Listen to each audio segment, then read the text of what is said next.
Yan guys, nandito na tayo sa Mayhay, Laguna. Yan, ito naman yung kasunod na proseso sa pagkuha namin ng dahon ng buli sa paggawa ng suman. Ay, papakita ko sa inyo kung ano yung kasunod. Yan, ito na po yung dahon ng buli. Ayan. Yan, ito na ginagawa nila yung paggawa ng turutot. Yan, si Tita po yan. Kapatid ng aking bena na si Inay. Yan, ito po. Yan, ito po, dito po ilalagay yung malagkit. Ito po yung proseso, yan. Tita, ilang taon ka na nagkaganan? Ang tawag dyan? Samat. Yan, ito pong pagsasamat ng dahon ng buli para paggawa ng suman. Yan, kasunod papakita ko sa inyo paano maglagay naman ng dito ng malagkit at paano paggagawa ng suman. Yan, bye-bye. Yan, ito na po yung proseso ng paggagawa ng suman. Ikaw, dapat pala magkano ka ng tatlo dali? Hindi, di pa kanina nagsasama. Ito na ngayon. Yan guys, ito na yung sa paggagawa ng suman. Ito yung kaninang ginagawa ni Tita. Yung pagsasamat. At ito yung malagkit. Yan ngayon, ito na yung mga nagawang suman. Ayan. Ito, marami na. Ngayon, nandito siya ngayon sa bahay namin. Ayan, si Tita. ang alalay ni Inay. Ayan, kapatid ni Inay yan guys. Ayan. Siya naman na nagpuputol ng mga tinali. Yan, mahaba po kasi yung tinali niya. Ito. Yan. Yung biyanan ko po, inakuha ng panali. Naubusan ng panali. Yan, ganito rin po yung panali niya. Naubusan. Yan, gumagawa pa ng panali. Yan, mamaya, papakita ko sa inyo yung kung paano isa lang naman sa malaking kawali itong suman na ito. Yan. Kawali pa lang, kaldero. Kaldero pala, sorry.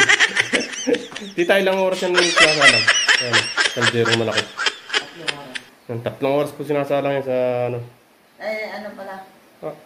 Isa't kalahati lang. Ano ba talaga? Ano ba totoo?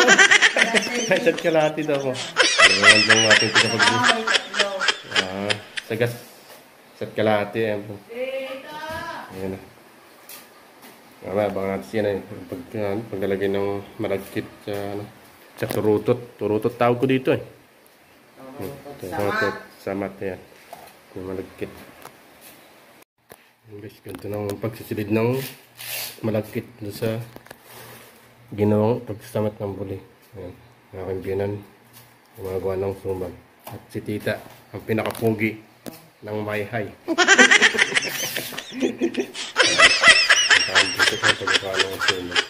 Ayan, mamaya papakita ko sa inyo pagkasalang ni Tita sa malaking kaldero.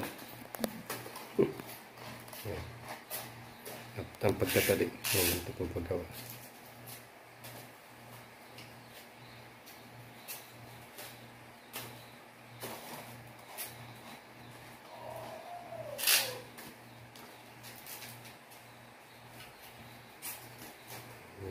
Okay. Bye-bye. A few moments later. Sinasalang din ni Tita yung mga suman sa kawo. Sa malaking kaldero yan. Ay, nakasalansan na. Yung mga suman. Tapos lalagyan ng yan, tubig yan, Tita. Lalagyan ng tubig yan, yung mga suman na gano'n. Isang kaldero po yan.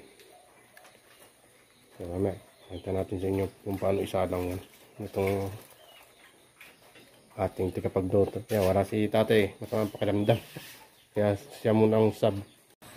Yan guys, nakasalang na yung ating suman. Yan, isang kawali. Yan, isang puno. Yan, isang oras ka natin nakasalang yan. Yan, ating suman. Kawali. Yan,